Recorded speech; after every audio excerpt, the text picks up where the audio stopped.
Lepo pozdravljeni, nadaljujemo s celovečernim igranim filmom Zemljokrast, režiserja in producentka Žige Virca in scenaristke in producentke Ize Strehar. Z mano pa so montažer Luka Marčetič in igralki Suzana Krivh in Lara Marija Vovk. Lepo pozdravljeni, čestitke. Lepo pozdravljena nazaj. Lep pozdrav, hvala lepa. Živjo, hvala. Bi mogoče uvodoma povedali kaj o tem, na kakšen način je nastal ta film. Prebrala sem celo, da je bil zamišljen kot upor proti večletnim procesom produkcije filma. Ja, videli ste prišli pred mano v ta projekt, če se ne motim, tako da lahko začneš, Lara Magari. Jaz sem pa takoj po 2 dneh prišel v ta projekt. Bil je posnet film v 2 dneh, malo ne vem, kako se ne obračam. Bil je posnet v 2 dneh, priprave smo imeli igralske, v bistvu je bilo to nekaj bralnih vaj skupnih, deloma tudi preko Zooma, ker pač je bilo dosti kratkoročno vse.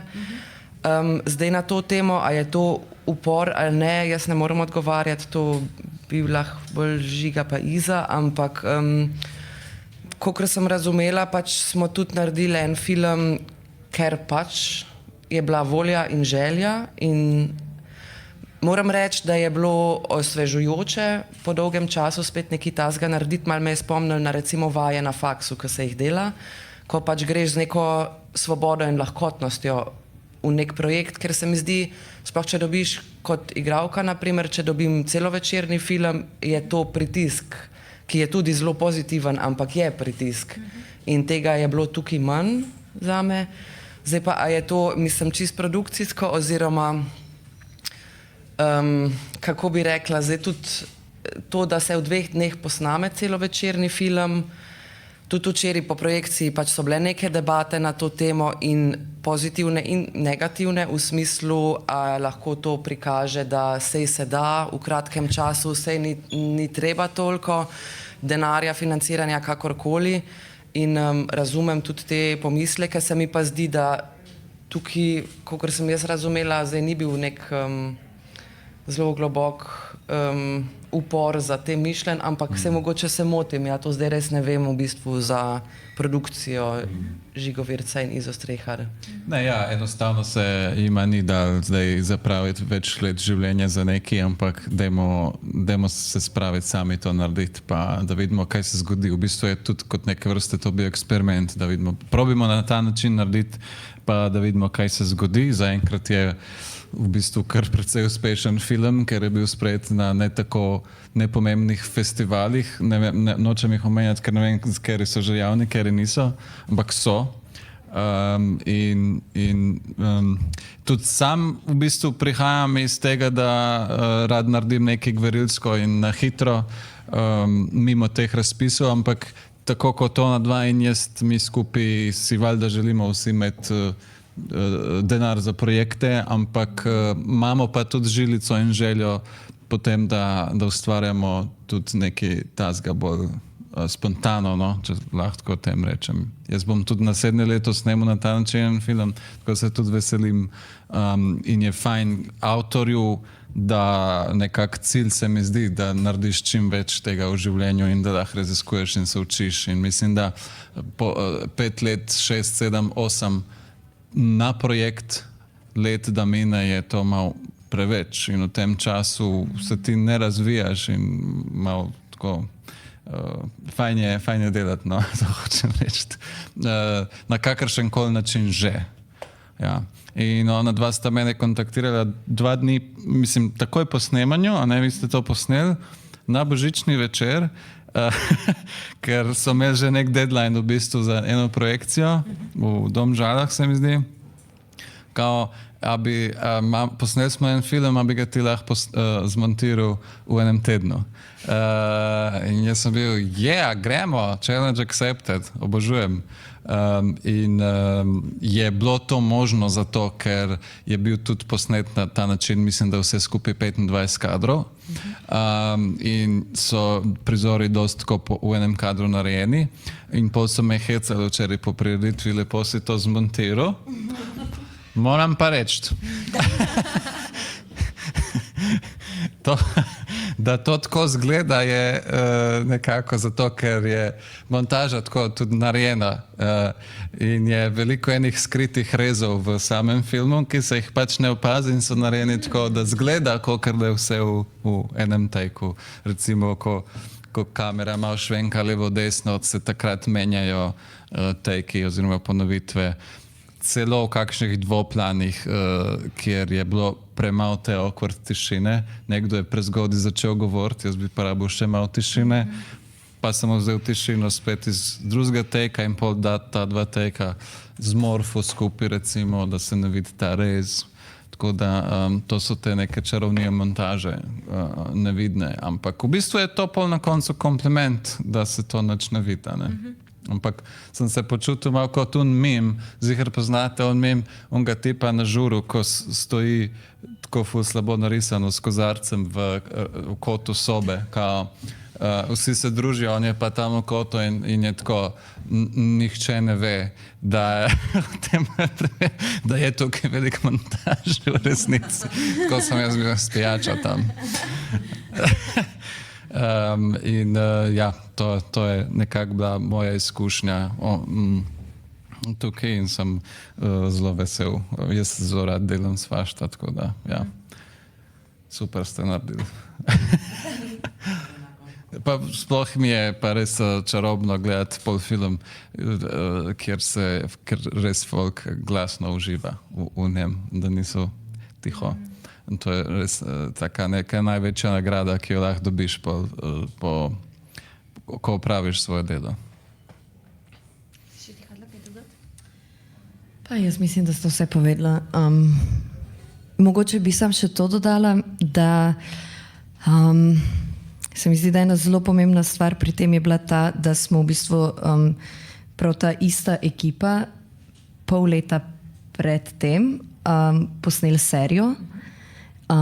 Vsi 4 igralci, Fabris, ki je snemal, Žiga in Iza, tudi Švabo, ki je zvok snemal, tudi Alex je bil z nami na setu. In se mi zdi, da je to bilo nekaj zelo ključnega, da smo se mi poznali, da smo poznali, kako delamo, kako igramo drug z drugim, da je Fabris nekako mogoče razumel, kako se pred kamero premikamo, obnašamo. In jaz mislim, da je bil to nek zelo dober predpogoj, da je to lahko sploh nastalo. To je res. Ja. Strinjam. Ja. Drugače, kot če ste neznani ljudje med sabo in imaš pa 2 dni, da posnameš film.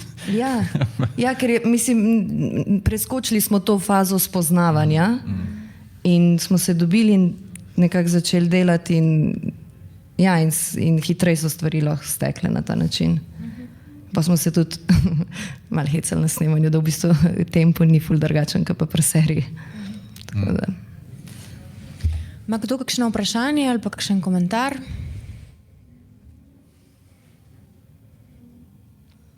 No, glede na to, da film zelo temelji na psihologiji, mogoče tudi teh 4 glavnih likov, me zanima, Lara, če bi mogoče ti na začetku povedala tvoj lik, jaz sem ga doživela kot tak lik protislovij, na en način deluje skoraj kot nekako največja antagonistka celega dogajanja, potem po drugi strani vidimo tukaj tudi eno veliko skrb, potem pač ta mičken konzervativnost, pa potem spet nekje nepričakovana skuliranost glede drugih stvari. A bi lahko kaj povedala več o tem, kako si jo ti doživela, kako je bilo, verjetno, ne vem, ne gre za lik, ki bi bil tebi zelo značajsko podoben, kakor te poznam. Tako da ne vem, a lahko kaj več o tem poveš? Meni je bilo ob prvem branju tega scenarija, Ja, res je bila ena oseba, ki sem si mislila, z njo se pa res ne bi družila. In mi je bilo super se pol uživeti v to in super mi je bilo tudi, da smo bili pač pod tem nekak časovnim pritiskom, čeprav ni vladal nek pritisk, tam ni bilo to vzdušje pritiska, ampak jaz sem doživljala ta proces, ker drugače zelo drugače delam na liku, tudi, mislim, tudi sama doma, prav ta del v bistvu. Tukaj je bilo pa tako kratek čas vsega, da je bilo to v glavnem pač to učenje teksta. Teksta je veliko in tekst je super. Meni je res Iza odlično piše dialoge, to je vse zelo naravno in se mi zdi, da sem čisto iz podzavesti, se mi zdi tudi na kakšnih bralkah, da sem šla mal čez, da sem probala zelo karikirano igrati, ker mi je pač bilo tudi toliko zabavno in toliko, tudi ta njena distanca je tudi meni dala neko distanco sprva. Pol pa lihtam, ko pač se ona odpre in ko pač začne govoriti o tem, da v bistvu je lih ta strah od zadaj, da ona ni dovolj dobra mama, da ne bo zmogla, ko pride ta njena nežna, ranljiva plat ven. Ja, ta del v bistvu, zdaj sem se sama malo zapletla v svojih mislih, ampak nekako je zelo intuitivno to vse nastajalo in tam sem se povezala s tem likom in vse ostalo, pol tudi pač se mi zdi, ko pogledaš človeka pač skozi to lastno ranljivost, tudi razumeš pač, zakaj se zdaj ona recimo tako obnaša, zakaj je skozi na distanco, tudi z možem, ki ima ta zelo bizaren odnos v bistvu. In je zelo neprijetna tudi recimo ta scena, ko se prepirata pred parom, ki pride na obisk, ki se ne poznajo res dobro. In bil mi je res lep izziv to igrati, ker je pač tudi ona nekako, jo doživljam zelo ambivalentno. Ja, ampak kot rečeno, je pa zelo veliko tle prihajali iz podzavesti in intuicije in čisti iz tega skupnega branja in kar se je mi pač porajalo med učenjem teksta. Prej si rekla, da se ponavadi drugače pripravljaš, kot si se zdaj, a bi lahko še kaj bolj konkretno povedala, kaj je ta razlika, kako je drugače in kako je bilo zdaj? Jaz si sicer veliko več časa vzamem pri tem, da racionalno razmišljam o nekem liku, zakaj pove tako en stavek, kaj je misel za tem, kaj v bistvu hoče izraziti pri vsaki sceni, kaj je stanje izhodišča, točka tega lika pred sceno, kaj se mu med sceno spremeni, kam hoče, kaj je neka intenca. V bistvu grem drugače zelo podrobno v vse te detajle in ker je pač tudi ponavadi toliko več časa od točke, ko dobiš scenarij do snemanja. Tukaj je pa bilo to zelo stisnjeno, imela sem še vaje za eno drugo predstavo in pač preprosto ni bilo tega časa. In to mi je bilo v bistvu dobro tudi videti, da tudi na en čist drugačen način pridem do zanimivih rezultatov. Moram reči, da jaz, kot sem montiral, mi je bilo kar težko poslušati. Vsake toliko sem rabil pauzo, ker me je zelo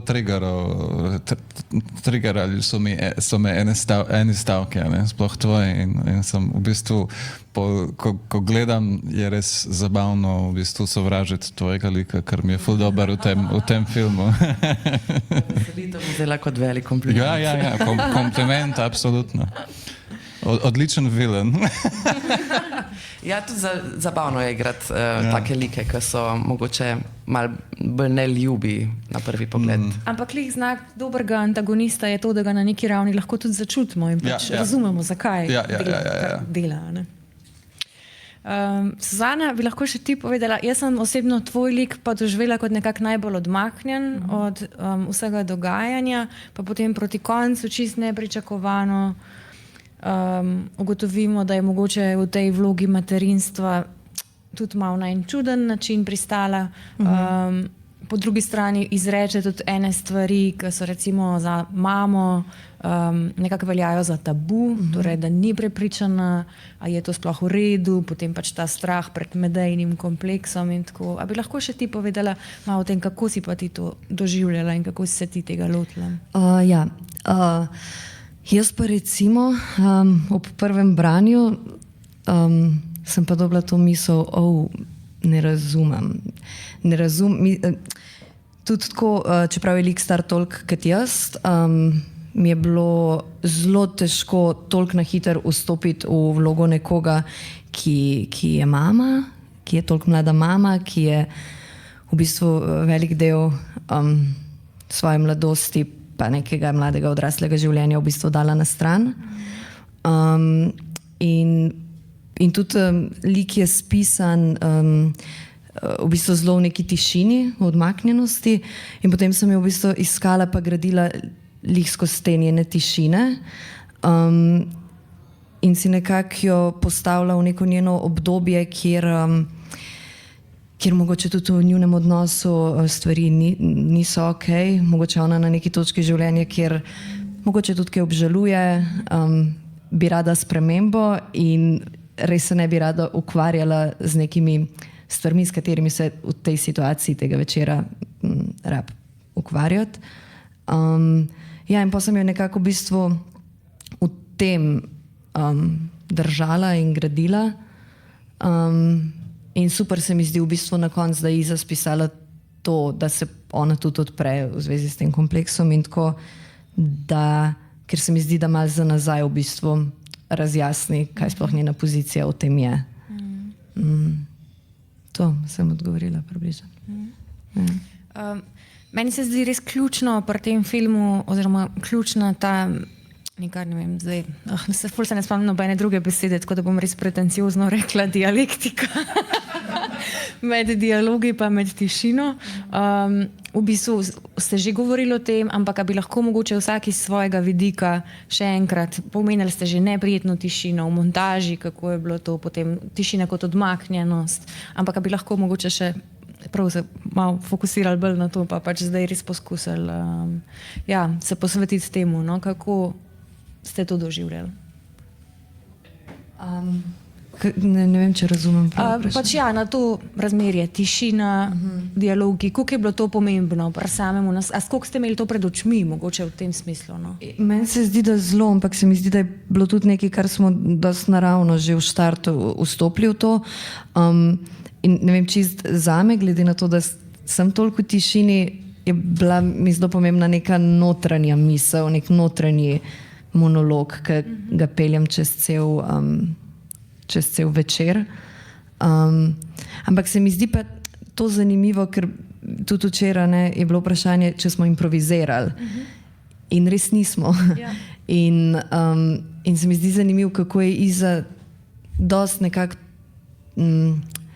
že v prvem branju je bilo zelo nekako naravno, kdaj se zgodi neka verbalna diareja in kdaj se zgodi ta odmik, kjer pač je ta neprijetna tišina, ki jo vsi zelo dobro poznamo, in se mi zdi, da je Iza to fenomenalno naredila in da pol je nekako naša naloga bila sam, kako v bistvu si zdaj osmisliti to znotraj pač teh gabaritov, in pol vsaj zame je bilo res tako nek pač notranji monolog, ki je držal me še vedno ful pri tej situaciji. Jaz sem pa mogoče ful se strinjam s tem vsem povedanim, dodala bi pa sam, kar sem za svoj lik recimo imela tle glede te tišine, da se mi zdi, da je res to oseba, ki ne zna biti v tišini. Niti ko je sama, ker ta prizor kratek, ko gre ona po vodo, tudi tam se mi je zdelo, ona zdaj ne bo mirno tam stala in prenašala to svojo notranjo emocijo in stanje, ampak ona je v bistvu toliko sama pod pritiskom stalno, da tudi ko je sama sabo, ne zna biti v tišini in se mora stalno zamotiti z nečem. In se mi zdi tudi, da je tako pisana, da tudi ko se zgodijo te tišine, razen mogoče pri sceni na balkonu, kjer se malo umakne, ker je tudi fizično že malo prostorsko malo odmaknjena, ne kadi zraven, tako tam imam mogoče en ta moment, ko je ta tišina nekako bolj, se ona bolj sprosti ali kaj. Ampak ja, to mi je bilo zanimivo raziskovati, kako je to, če ne moreš biti v tišini.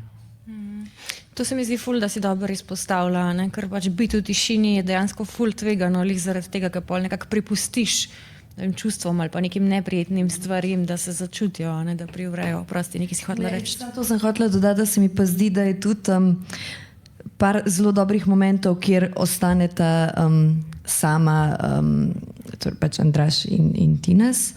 in kjer imava midve sami prizore, ki se mi zdi, da je tak ful lep kontrast tega, da kako v bistvu neko neprijetno tišino zapolniti, ker gre sta onadva v neke banalne pogovore o vinilu in teh stvareh. In takrat je pa v bistvu med nami je pa to nek moment, ki se zgodi pa neka pristna iskrenost. To se mi zdi zelo lepo. Je pa tudi tišina lahko zelo smešna, kar je tudi v tem filmu. Meni je najbolj smešno, če nekdo nekaj reče in pol je tišina. In pač to so najboljše fore na svetu. In tukaj se tudi to dogaja. Ampak tukaj sta dve različni. Ena je zaradi dramskega učenka, druga je zaradi humorja. Ja, in kakor sem že omenil, nekje so res še poudarjene, še toliko bolj, čeprav so mogoče bile manj med snemanjem, so pa pol več v montaži. Ja. Tako, absolutno pa se mi zdi, da je to odlično rad. Ja, je pa, sem tudi jaz hotel vprašati to, te timingi v bistvu so to, ne? Koliko ste to študirali v resnici, pa koliko je to bilo naravno, sam ste že odgovorili na to vprašanje. Ja. Recimo, če sem drugič gledala in sem vmes bila prav tako, šit, tle bi morali biti tiho. Ja. Ja. Ma kdo kakšno vprašanje, kakšen komentar?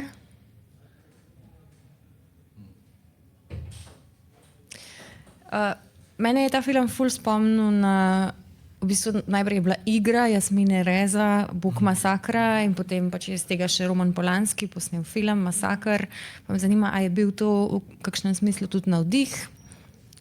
Jaz mislim, da je. Je, zato ker je to tudi nekako, ideja je sploh bila, kakšen film posnet. Ne moreš zdaj karkoli posneti v 2 dneh, ne? In to je ena opcija. In ta opcija je dosti znana, jo poznamo in je absolutno definitivno inspiracija. Ja. Ja. Ok, časa nam počasi zmanjkuje, tako da najlepša hvala ekipa filma Zemljokrast in čestitke še enkrat. Hvala.